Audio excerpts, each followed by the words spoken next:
Attention passionate Washington Commanders fans. Latest news, something big is happening in the NFC East and it could change the game. We're talking about a direct impact on Washington Commanders' path to another Super Bowl run, a power shift that could leave a division rival stumbling for years. We're bringing this to you firsthand. But before that, if you're a true Washington Commanders fan, subscribe to the channel to strengthen this passion even more. Show that you're also part of this family. Let's help each other reach 1,000 subscribers. Share with YOUR, FRINDS and Washington, Commanders FANS. Let's get to the news now, folks. If you're a real fan of the Commanders, you know how crucial every move is in this league, especially as the season heats up and teams start making those bold moves to improve their rosters. And right now, the buzz in NFL circles is all about a potential blockbuster trade involving none other than Will Anderson Jr., the Texans' young edge rusher who has been making waves since he entered the league. The whispers in the league, coming from sources like Adam Schefter, indicate that the Commanders are actively exploring a deal to bring Anderson to DC, and this could be a game-changer for their defense. But why would Washington be so eager to add a player like Anderson? Well, let's dig into what this could mean, not just for the team, but for the NFC East as a whole. First, you have to understand the context. The Commanders are currently sitting at a solid 3-2 record in the NFC East, which is no small feat considering the competition. Their pass rush has been decent, averaging around 2-4 sacks per game, but they've been lacking that elite edge presence that can truly disrupt an opponent's backfield. The team's defense, especially the pass rush, has shown flashes of potential, but needs that extra push to elevate it to the next level. Bringing in Will Anderson Jr., who was the second overall pick in the 2023 draft and emerged as a Pro Bowler in 2025, could be that spark they need. Anderson's stats this season are nothing short of impressive. In just 5 games, he's recorded 5 sacks and 32 pressures, with a PFF grade of 89.2, putting him firmly in the top tier of NFL edge rushers. His pass rush win rate is around 20%, and he's averaging 2.3 QB hits per game. These numbers tell you that Anderson is not just a volume rusher, he's a game changer, someone who can consistently threaten quarterbacks, collapse pockets, and create turnovers. Now, let's talk about his career trajectory because it's essential to understand what kind of player the Commanders might be getting. Anderson, who made a splash as a rookie and has continued to develop into one of the league's most feared pass rushers, has a total of 18 sacks, 8 forced fumbles, and 145 tackles so far. His PFF career average of 88.4 is elite, and his ability to generate pressure and force turnovers is a key reason why many see him as a franchise-defining player. He's particularly effective in bull rush scenarios, where his strength allows him to overpower offensive linemen. Despite a minor shoulder injury in 2024 that limited him to 14 games, he's been healthy in 2025 and showing no signs of slowing down. His advanced metrics, like a +3.8 WAR wins above replacement, and a +14% projected defensive efficiency, point to a player who can elevate any defense he joins. The Texans, meanwhile, are in a bit of a rebuild mode. They're giving up around 26 points per game, and with only $18 million in cap space, they're looking to maximize their draft picks and cap flexibility. They're also focused on extending CJ Stroud and improving their secondary, so trading Anderson makes sense for them at this stage.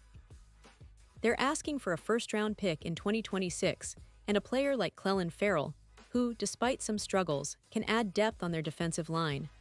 Ferrell's PFF grade of 71.8 and his 3 sacks this season give the Texans some leverage, but it's clear they're prioritizing future assets, especially since they're still trying to establish a winning culture in Houston.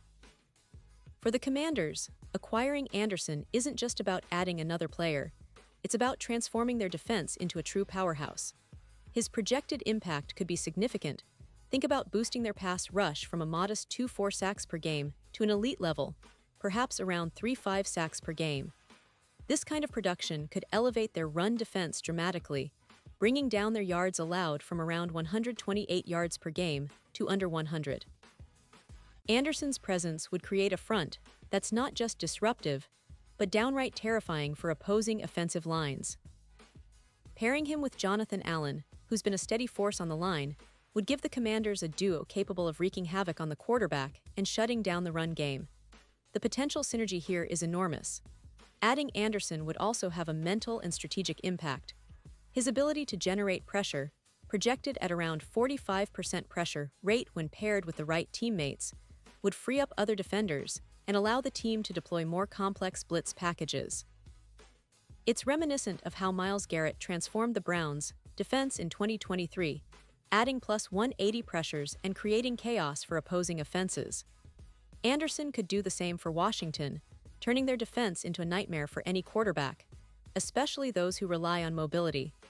For example, quarterbacks like Jaden Daniels could see a significant reduction in scrambles and an increase in pressure, leading to more incompletions and turnovers.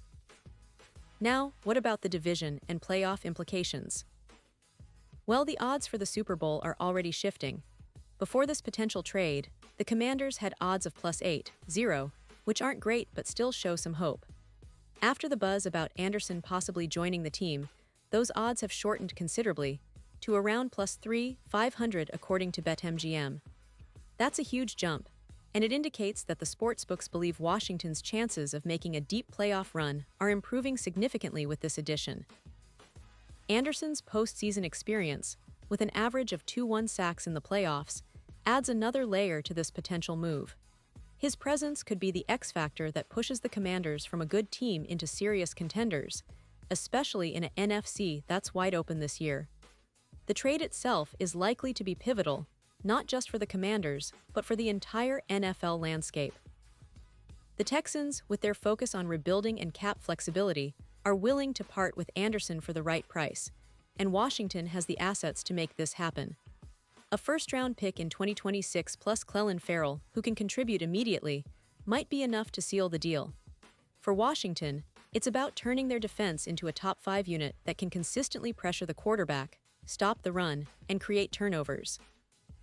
Anderson's addition would help them do exactly that, and it could change how teams prepare to face the Commanders in the coming weeks.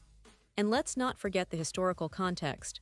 When the Steelers had their steel curtain in the 1970s, their incredible front helped them dominate the league for years.